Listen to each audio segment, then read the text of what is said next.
여러분, 지구에서 가장 추운 곳이 어디인 줄 아십니까? 어디요? 남극. 예, 맞습니다. 제가 그 대답을 듣고 싶었거든요. 남극이 가장 춥죠. 이 남극에는 다양한 동물들이 살고 있습니다. 그런데 이 남극이라는 이 지역 자체가 사실은 동물들이 살아가기에 그리 적합한 곳은 아니죠. 말 그대로 춥기 때문입니다. 근데 추워도 너무 추워서 사실 동물들이 살아가기가 여간 쉬운 곳은 아닙니다. 그런데 동물들도 저마다 생존의 전략을 가지고 있는 듯 합니다. 그런 지혜를 가지고 있는 동물들 가운데 여러분, 펭귄 아시죠? 펭귄이 크기가 다양한 것 알고 계신가요?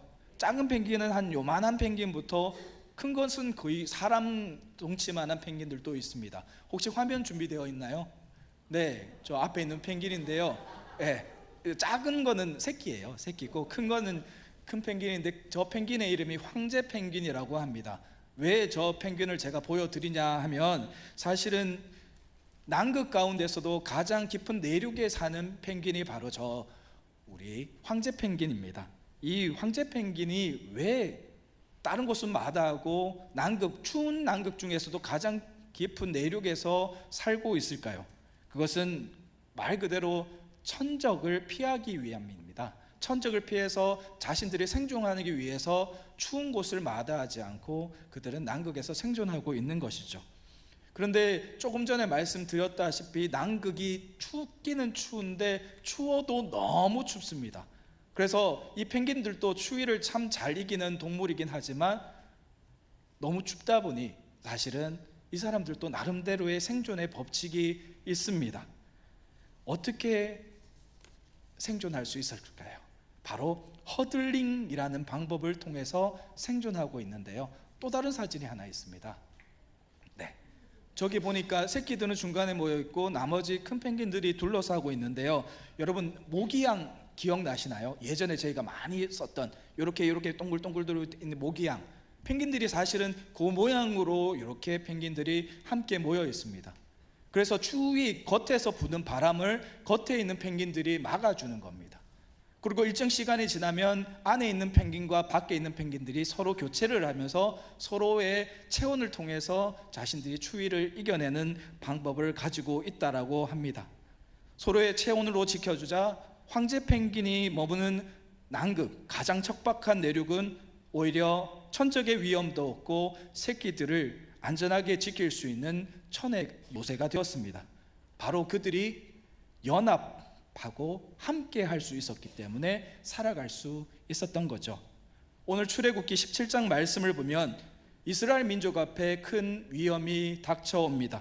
바로 아말렉 족속, 그들이 이스라엘을 위협하기 시작한 겁니다. 여러분, 이 아말렉 족속이 어떤 민족인지 혹시 알고 계신가요?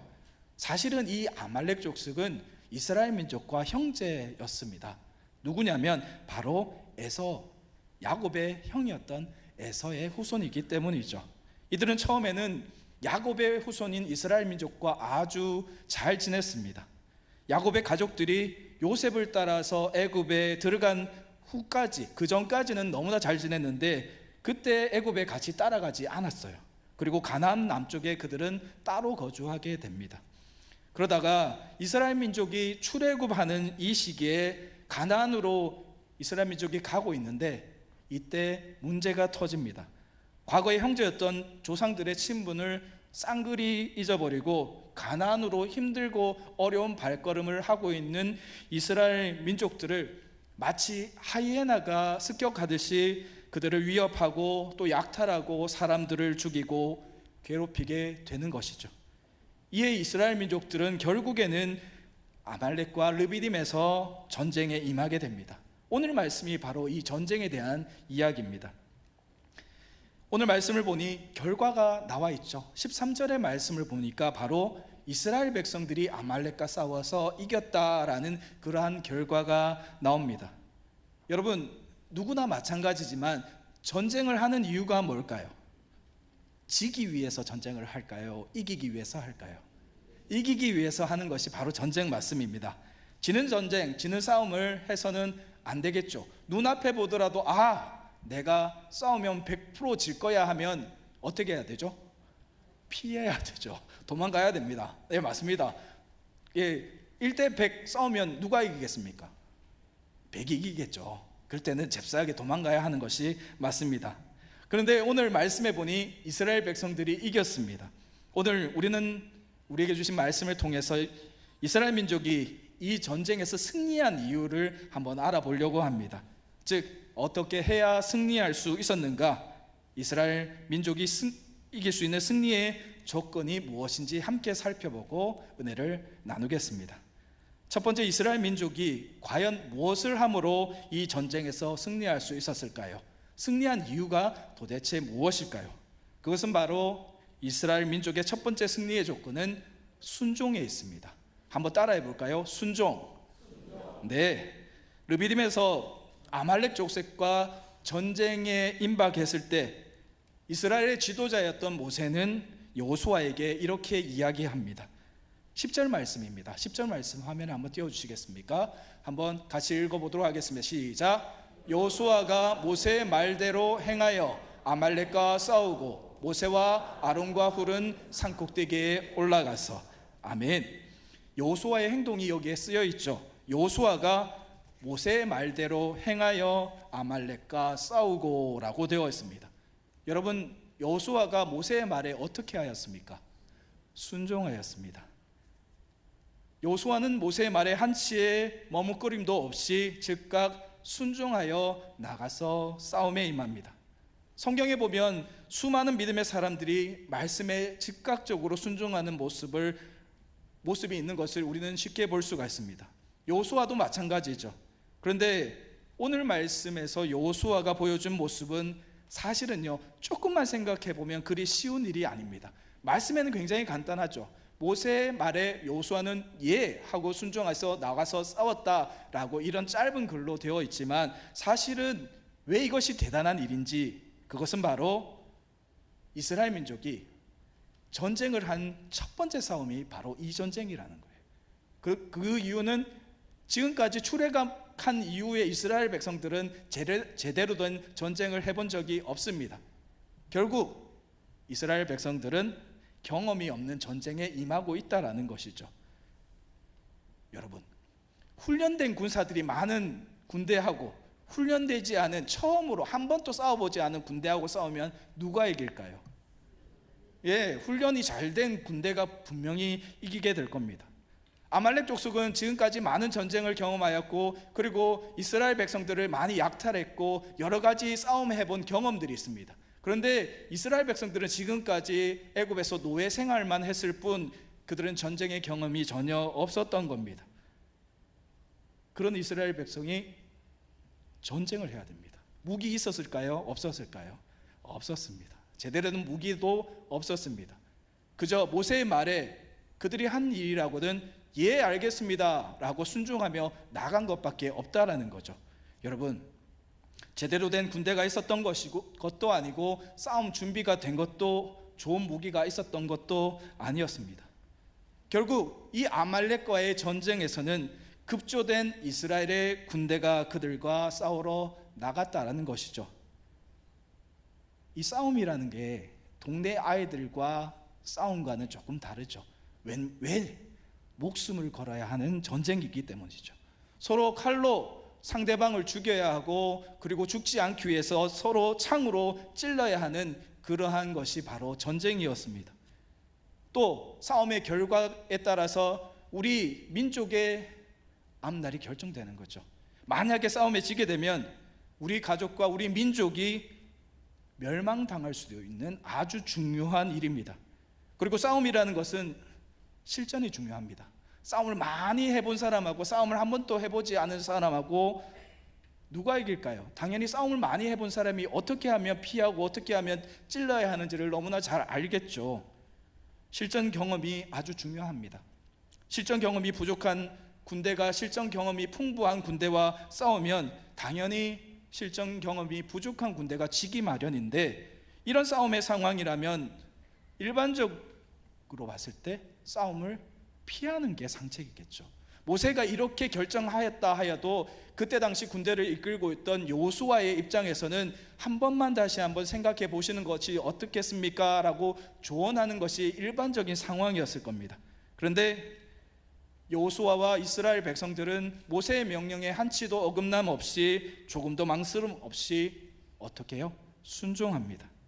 그들은 이 상황에 오직 순종 외에는 다른 것이 없다라고 생각했던 것 같습니다. 아말렉과의 싸움에 임하고 그들의 하나된 마음, 두려워하지 않는 마음으로 결국에는 어떻게 되었습니까? 승리하게 되었습니다. 여러분, 사무엘상 15장 22절의 말씀에 이런 말씀이 있습니다. 여러분이 너무나 많이 잘 알고 있는 말씀인데요, 순종이 제사보다 낫다. 아멘. 그렇습니다. 순종이 제사보다 낫다라고 하였습니다. 여러분, 우리에게는 이처럼 두려움 없는 순종의 모습을 가져야 합니다. 여러분, 순종이라는 것은요, 듣고 말고 내 생각이 그 안에 포함되는 것이 아닙니다. 실제로 들었으면 예 하고 행하는 것이 바로 순종이겠죠. 싸움에서 승리하기 위해서 내가 실제로 그 자리에 나가서 싸워야 하는 겁니다. 순종한다면서 나 말고 너 나가야 돼. 나는 뒤에서 박수치고 있을게. 나는 응원하고 있을게. 그러한 모습이 아니라 순종한다 그러면 내가 직접 그 싸움에 나가서 싸워야 하는 거죠. 제대로 된 무기도 없었지만, 제대로 된 훈련된 군대도 없었지만, 그럼에도 나는 하나님 말씀을 믿고 나의 지도자인 모세의 말을 믿고 순종하여 나가겠습니다라는 그 믿음으로 그들은 나가서 싸웠던 것입니다. 여러분, 내가 직접 나가 싸워서 나의 승리가 되었던 것이죠. 우리가 너무나 잘 알고 있는 이순신 장군 잘 아시고 계시죠? 임진왜란의 명장이었던 이순신 장군은 23번의 전투에 나가서 몇 번 이겼을까요? 23번 전투에 나가서 23번 모두 다 이긴 명장입니다. 이순신 장군이 승리할 수 있었던 비결 가운데 하나는 바로 이순신 장군이 내리는 명령에 절대 순종하여 전투에 임한 병사들이 있었기 때문이었습니다.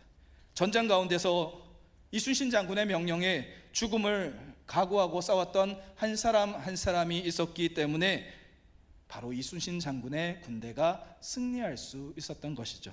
여러분, 우리 그리스도인의 승리도 마찬가지입니다.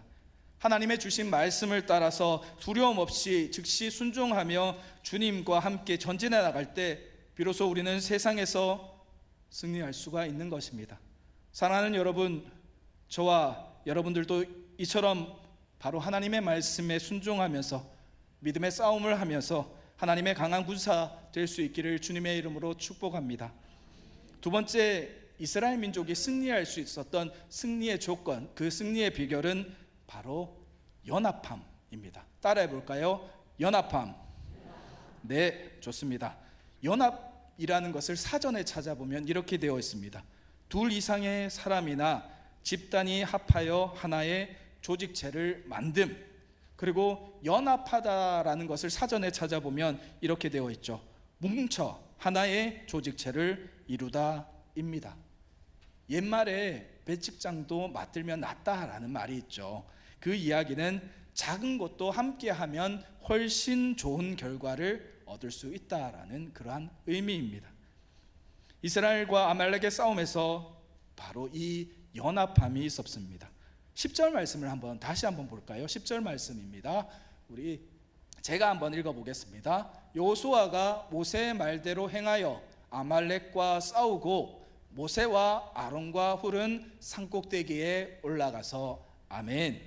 네, 모두 각자가 자신의 자리로 나아가는 모습을 볼 수가 있습니다. 여호수아는 싸움하러 나갔습니다. 여호수아뿐만 아니라 이스라엘 백성들도 함께 싸움터로 나갔습니다. 그리고 이스라엘의 지도자인 모세는 어디로 갔나요? 산꼭대기로 올라갑니다. 왜 올라갔을까요? 두려워서 숨으려고? 아니면 높은 곳에 서서 이스라엘 백성들이 싸우나 안 싸우나 지켜보기 위해서 산꼭대기로 올라갔을까요? 아니죠. 바로 모세도 싸우기 위해서 산꼭대기로 올라간 겁니다. 산 위에 올라갈 때 그곳에서 모세는 하나님의 지팡이를 들고 이스라엘 백성들이 아말렉과 싸울 때 그곳에서 힘을 불어 넣어 주었습니다. 하나님의 능력으로 홍해를 갈랐던 그 지팡이를 가지고 이스라엘 백성들이 모든 백성들이 볼 수 있는 높은 곳에 올라가서 하나님의 능력을 구한 것입니다. 싸움을 피한 것이 아니라 모세도 또한 그 싸움의 중심에 함께 있겠다는 마음으로 함께 올라간 겁니다. 이것이었습니다. 그리고 아론과 훌도 그 옆에서 모세를 보좌하였습니다. 여러분, 모세의 그 모습을 본 이스라엘 백성들은 어떤 마음을 품었을까요? 모세는 피해서 저기에 있는 거야 라고 생각했을까요? 아니죠. 우리 지도자 모세 또한 우리와 함께 하는구나 라는 생각을 가졌지 않을까요? 모세가 하나님의 지팡이를 드니까 어떻게 되었습니까? 이스라엘 백성들이 이겼죠. 하나님께서 우리와 함께 하신다, 모세가 지팡이를 드니 하나님이 역사하셨고 우리에게 힘을 주시는구나 라고 이스라엘 백성들도 생각했던 겁니다. 하나님이 우리 싸움에 개입하시고 이기게 하신다, 이런 생각을 하지 않았을까요? 사랑하는 여러분, 교회도 마찬가지입니다. 모세와 같은 사람이 필요합니다. 그리고 아론과 훌과 같은 사람들도 필요합니다. 그리고 요수아와 같은 장군도 필요하죠. 또 싸움에 직접 나가 싸울 이스라엘 군대와 같은 사람들도 필요합니다. 어느 한 사람 소홀할 수 있는 것이 없다라는 말씀입니다. 모두가 다 필요하죠. 그러나 모두가 모세가 되어서는 안 됩니다. 또 모두가 아론과 훌이 되어서도 안 되겠죠. 그리고 모두가 지도자 없이 정신없이 싸움만 하는 그러한 병사들이 되어서도 안 됩니다.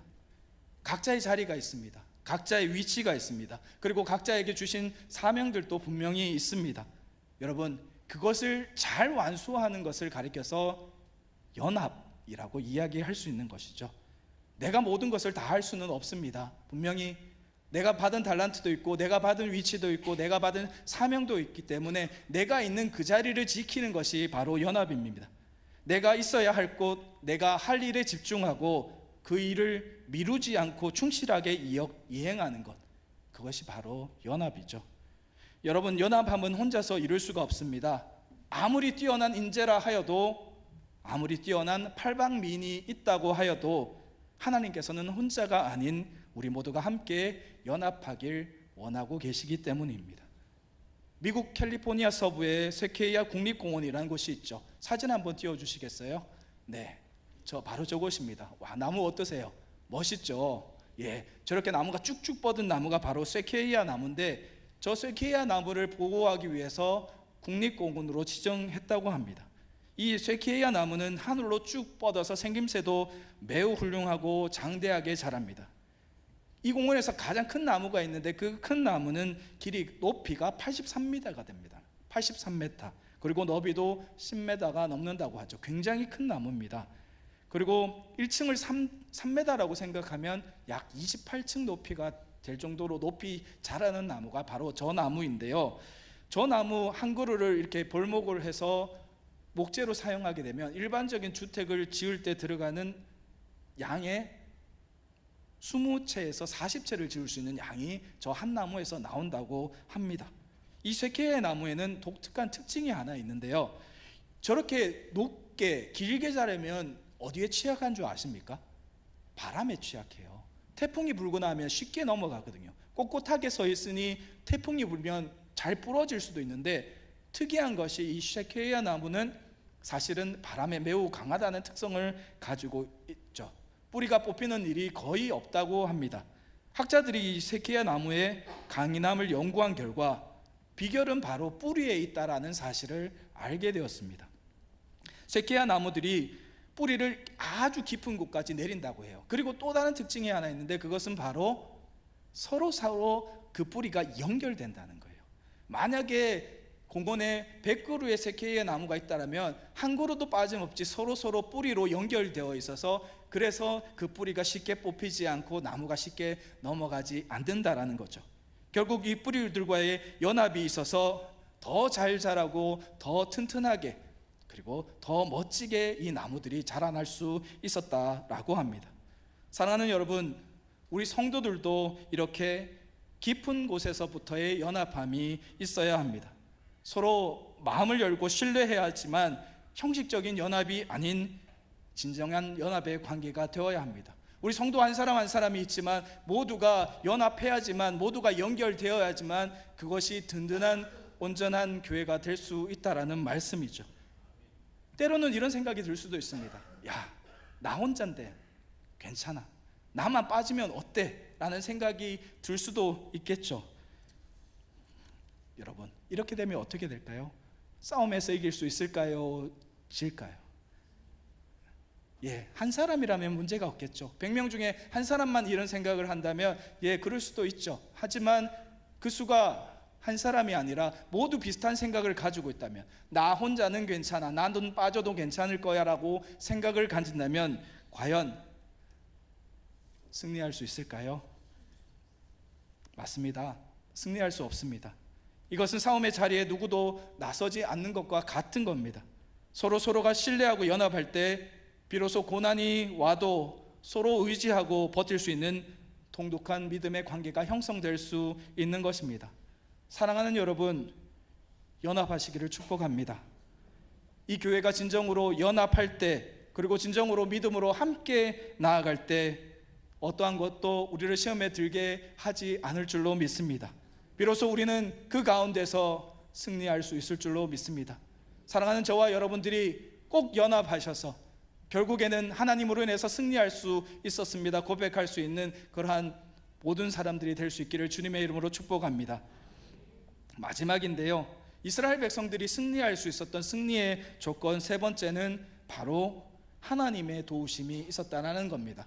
마지막으로 함께 외쳐볼까요? 하나님의 도우심. 네, 맞습니다. 오늘 아말렉과의 싸움에서 이스라엘이 승리할 수 있었던 이유는 바로 순종과 연합함 뿐만 아니라 하나님의 도우심이 함께 하셨기 때문입니다. 많은 사람들이 무언가 이룬 후에 착각하는 것이 하나가 있습니다. 그것은 바로 승리가 인간적인 노력으로 되었다라고 착각하는 것이죠. 여러분, 순종하여 함께 연합하여 싸웠습니다. 네, 좋습니다. 그렇다고 해서 모든 싸움에서 이길 수 있을까요? 있을까요? 어렵겠죠. 정말 노력만 한다면 모든 것을 이룰 수 있을까요? 네, 맞습니다. 우리가 노력하면 노력하지 않는 것보다 분명 좋은 결과는 있을 거예요. 그렇다고 하여도 우리가 인간적으로 하는 모든 노력 때문에 모든 것을 승리할 수는 없습니다. 그렇다면 정말로 모든 상황, 어떤 상황에서도 우리가 승리할 수 있기 위해서 필요한 것이 있겠죠. 그것이 뭘까요? 그것은 바로 조금 전에 우리가 함께 외쳤던 하나님의 은혜, 하나님의 도우심이 필요합니다.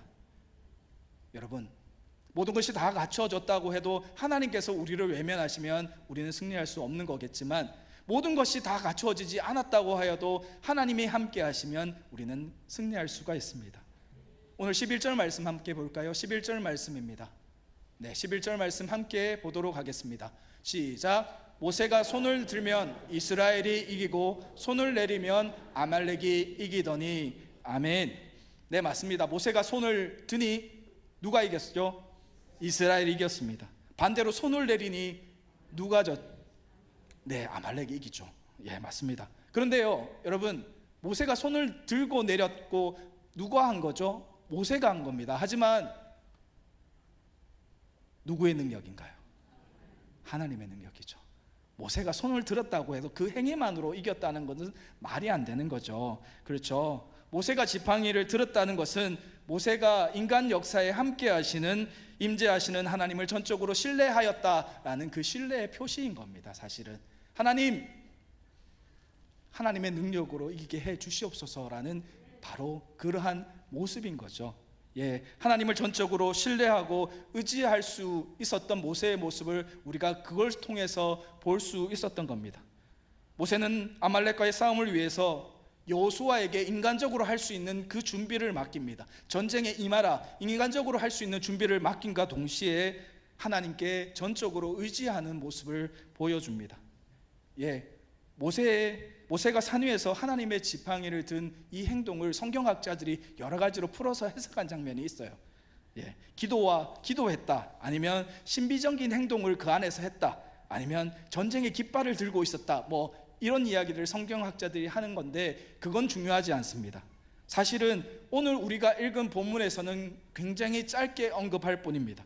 모세가 하나님의 지팡이를 들고 그리고 그 팔을 올렸다는 사실 위에는 어떠한 것도 표현해 있지는 않습니다.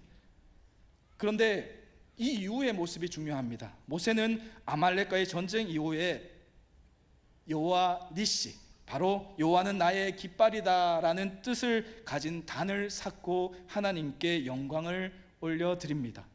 만약에 하나님이 함께 하신 것이 아니라면 하나님께 영광을 올려드릴 필요가 있을까요? 우리의 노력이었다면, 우리의 능력이었다면 당연히 하나님께 영광을 돌릴 이유는 없는데, 모세는 여호와 니시, 하나님은 나의 깃발입니다 라는 이름의 단을 샀고 오직 하나님께만 영광을 올려드리는 모습을 볼 수 있습니다.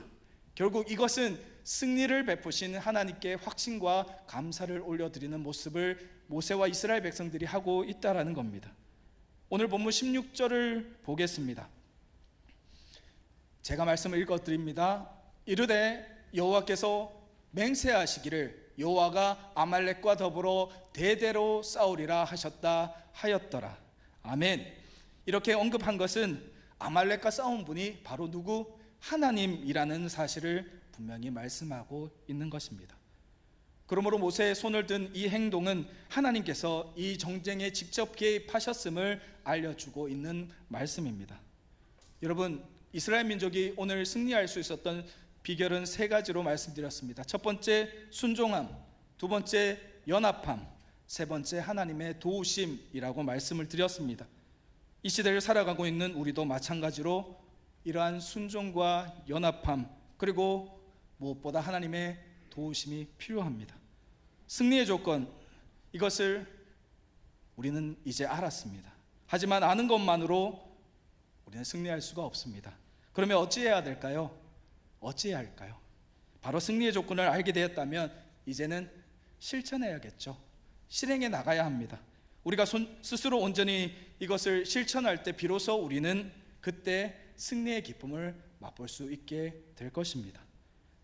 여러분, 내가 말씀에 순종하지 않고요, 내가 순종의 자리, 신앙의 자리에 있지 않으면서, 그리고 나의 삶의 신앙적인 생각과 신앙적인 모습을 전혀 보이지 않으면서, 그리고 또 내가 하나님 위해서 헌신하지 않으면서 누군가가 헌신하기를 기대하는 것은 분명히 말씀드리지만 잘못된 생각입니다.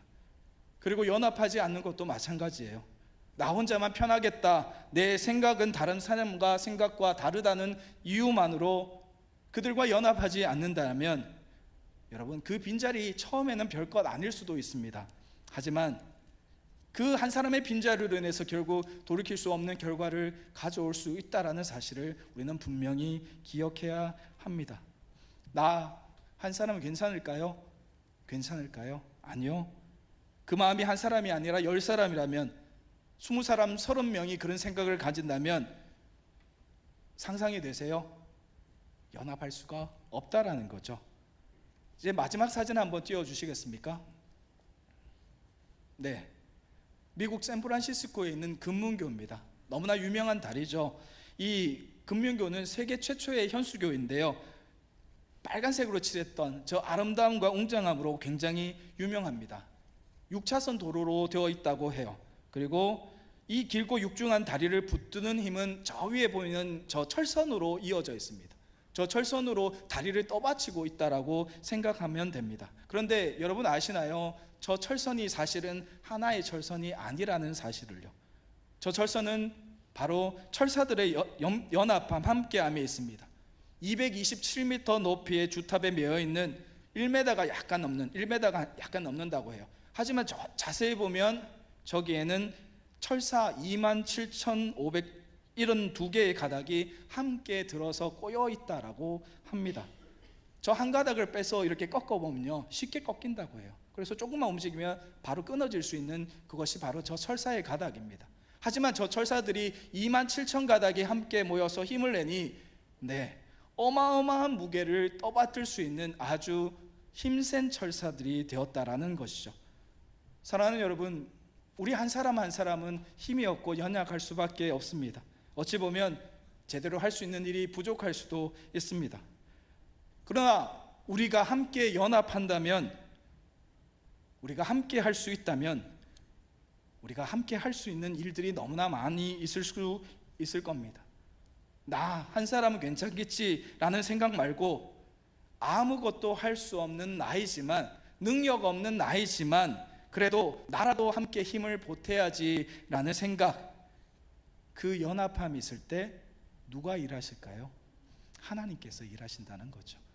사랑하는 여러분, 여러분의 그 힘이 하나님이 함께 하심으로 능력이 발휘될 줄로 믿습니다. 하나님께서 나의 깃발이 되어주시고 하나님이 나와 우리의 모든 것을 책임져 주신다는 거죠. 우리 전화교회가 능력이 있어서 하나님이 우리 교회를 부흥시켜 주시는 것일까요? 아니요. 우리 능력이 아니라 하나님의 능력이라니까요.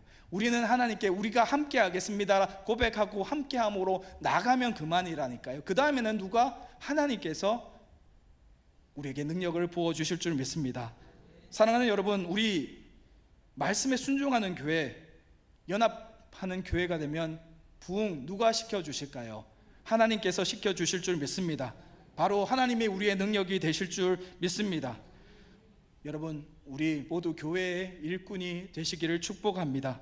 우리가 함께 말씀에 순종하여 실천하고 연합하여 교회를 위해서 일할 때 바로 우리 교회, 우리 전화교회가 참으로 부흥의 불길로 훨훨 타오르게 될 줄로 믿습니다. 로마서 8장 28절 말씀 제가 읽어드리겠습니다. 우리가 알거니와 하나님을 사랑하는 자 곧 그의 뜻대로 부르심을 입은 자들에게는 모든 것이 합력하여 선을 이루느니라. 아멘. 우리 이제 이 로마서 8장 28절의 말씀을 따라서 진실된 믿음을 가지고 나아감으로 신앙에서 그리고 우리의 모든 삶에서 이기고 승리할 수 있는 저와 여러분 될 수 있기를 주님의 이름으로 축복합니다. 사랑하는 여러분, 오늘 세 가지를 말씀드렸습니다. 순종, 연합함, 그리고 하나님의 도우심입니다. 우리가 하나님의 도우심은 우리가 할 수 있는 일은 아니죠. 우리가 할 수 있는 일은 두 가지입니다. 말씀에 순종하십시오. 그리고 내 것을 내려놓고 연합하십시오. 그리할 때 하나님께서 함께하여 주시고 우리 교회와 우리의 삶에 하나님의 능력이 함께하셔서 모든 것을 승리할 수 있고 이기게 하실 줄 믿습니다. 진정으로 하나님만 의지하고 나아가는 저와 여러분 되셔서 모든 곳에서 승리하셔서 노래 부르며 찬송 부르며 기뻐하며 하나님께 찬송 올려드리는 우리 모두가 될 수 있기를 주님의 이름으로 축복합니다.